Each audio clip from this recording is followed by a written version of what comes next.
প্রকাশের জন্য আসছি। ৭১ টিভি এটা ছাড়ছে। গণমাধ্যমের বিষয়ে কি বলছেন? এই গণমাধ্যমের উদ্দেশ্যে কি বলতে চান? ভাই কি বলবো, মানে আমাদের বাংলাদেশের মিডিয়া জগৎটা টু বি অনেস্ট এতটাই খারাপ, ভুলভাল নিউজ ছড়াই বেড়াইতেছে, আমরা এখানে আসছি পদত্যাগের দাবিতে। আমরা কিন্তু এখানে আমাদের বলতে আসলে আমাদের পরীক্ষা বাদ দাও কিছু, এসএসসি ঢুকায়, এইচএসসি রে এসএসসি বানাই দিছে। ও সরি, এটা আমার ভুল কার্ড, আমি এসএসসি ব্যাচ গাইস। আমরা এখানে এক দফা এক দাবি, শিক্ষা উপদেষ্টা সচিব সহ পদত্যাগ চাই আমরা, কারণ তারা কালকে রাত্রে যেসব কাহিনী করেছে, এরপরে আমাদের এবার বড় কথা স্টুডেন্টদের ভেপাইছে ভাই। মনে করছে তারা কি 24 দেখে আসে নাই, স্টুডেন্ট কি করছে, আর এখন তারা 25-এ আইসে স্টুডেন্টদের উপরে ক্ষোভ চাটতেছে, বলতেছে কয়েকজন স্টুডেন্ট মারা গেছে, তাদের কি হয়েছে, পরীক্ষা কি স্থগিত থাকবে?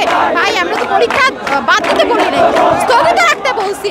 আমার বান্ধবীর ছোট ভাই মারা গেছে মাইলস্টোনে, সে আজকে কিভাবে পরীক্ষা দিত?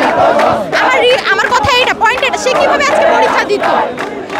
আমাদের এখন একটাই দাবি যে শিক্ষা উপদেষ্টার আর সচিব সহ পদত্যাগ চাই। আর আমাদের বাংলাদেশের এডুকেশন সিস্টেম এতটাই খারাপ যে আমাদের এখানে 99% স্টুডেন্ট চায় যে ইন্টার পাস করার পর তারা বাহিরের জন্য অ্যাপ্লাই করবে, বাহিরে পড়তে যাবে। তাহলে বুঝেন আমাদের বাংলাদেশের এডুকেশন সিস্টেম কতটা খারাপ।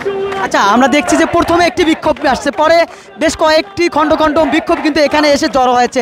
আসলে আপনারা আরও শিক্ষার্থীরা আসবেন কিনা, অন্যদিকে কতক্ষণ নাগাদ এখানে অবস্থান করবেন?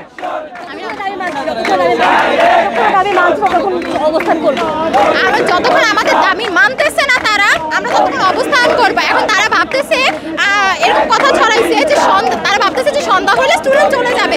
ভাই 24-কে ভুলে গেছে তারা, 2024 জুলাই ভুলে গেছে। আন্দোলনও করছি, রাতেও করছি, দিনেও করছি, সব করছি, পদত্যাগ করছি না? এই যে 16 বছর ধরে যারা রাজ করছে পদত্যাগ কি করাইছি না? আর এখন যাদের যে স্টুডেন্টদের জন্য তারা পদে বসতে পারলো, তাদের সাথেই তারা আমি ভাই, আমরা কি এমন কিছু চাইছি?